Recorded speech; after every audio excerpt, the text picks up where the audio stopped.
One of the greatest mysteries of the past 3,000 years is what became of the 10 lost tribes of Israel.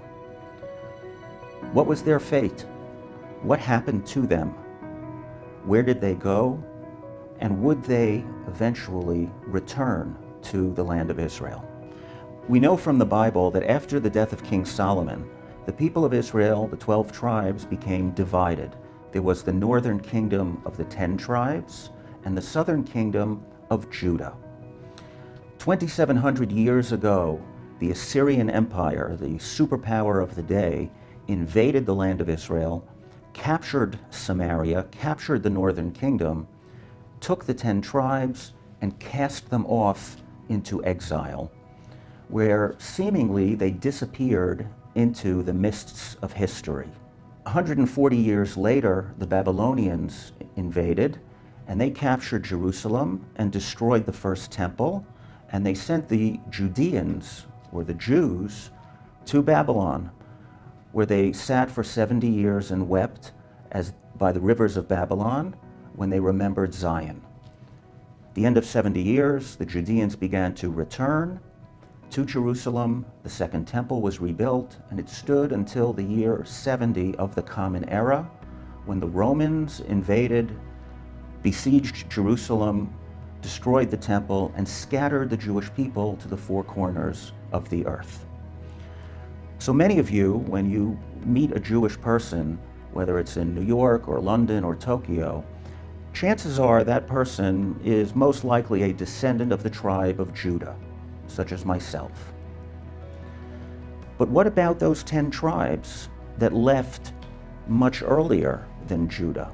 What became of them? The Bible is very clear on this point. The Hebrew prophets repeat over and over again, unambiguously, that the 10 lost tribes of Israel would return to Zion at the end of days.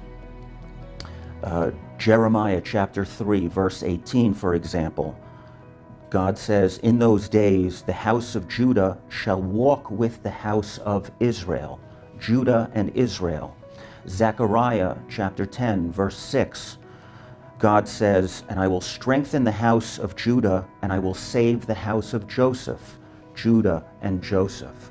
And then, of course, Ezekiel 37, the famous imagery of the two branches, where God tells the prophet Ezekiel to take one branch representing Judah, the other representing Joseph, the tribes of Israel, and to bring them together. And then God says he will forge them into one. Incredibly enough, our generation is blessed to be witnessing the beginning of the fulfillment of those promises made so long ago. Incredibly enough, in recent years, the lost tribe of Manasseh, one of the 10 lost tribes of Israel, has begun its long journey back home to the land of their ancestors. Manasseh, of course, was the son of Joseph, Jacob's son. And the tribe of Manasseh, as we know, was divided, with one half living on the eastern bank of the Jordan River and the other half living on this side of the Jordan River. But they too were cast off into exile by the Assyrians, and nonetheless, despite wandering in exile for so long, the Bnei Menashe never forgot who they were or where they came from, and they never forgot where they one day dreamt of returning, which was here to the land of Israel. Incredibly enough, down through the generations, even though they were cut off from the rest of the Jewish people, they continued to practice biblical Judaism. They kept the Sabbath, they kept kosher, they kept the laws of family purity. They even continued to perform the sacrificial rites that had been carried out in the temple. In 1948, when word of the establishment of the State of Israel reached that remote part of India, it caused a stir among the Bnei Menashe. Many of them began to pack their belongings and walk in a westward direction towards the land of Israel, hoping, believing, praying that the Messiah was about to appear and bring them back. Unfortunately, that didn't happen, but it stirred within them anew the desire to come home. And in subsequent decades, they built a large and flourishing Jewish community in northeastern India. Shavei Israel, the organization that I founded and chair, over the past 15 years, we have brought more than 4,000 B'nai Menashe back home to Israel with the help of Bridges for Peace and other Christians and Jews around the world. There are still another 6,500 B'nai Menashe in India who are waiting to come home. I personally take a great deal of comfort in this return of the B'nai Menashe because it signifies that the tribes of Israel are making their way back here again. Over the past 100 to 150 years, we've seen growing numbers of Jews, Judeans, making Aliyah, moving to Israel. Now, the tribes of Israel, the B'nai Menashe, are beginning to come as well. So this is a new phase in the redemptive process.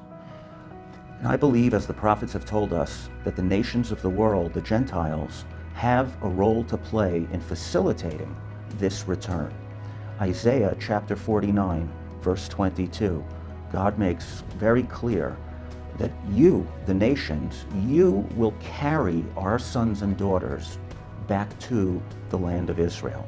That's very powerful imagery. The verse could simply have said, the nations of the world will assist the people of Israel to go home. Instead, God chose this imagery of carrying, because when you carry someone, you are actively involved, you are hands-on, you are lifting something or someone up, and you are taking it to its proper destination, you are taking it to where it truly belongs. So this incredible miracle that we are witnessing, the return of the B'nai Menashe, is something that should elicit excitement in Jews as well as Christians, because you too, the nations of the world, are called upon by God to play an active part in bringing God's people back home.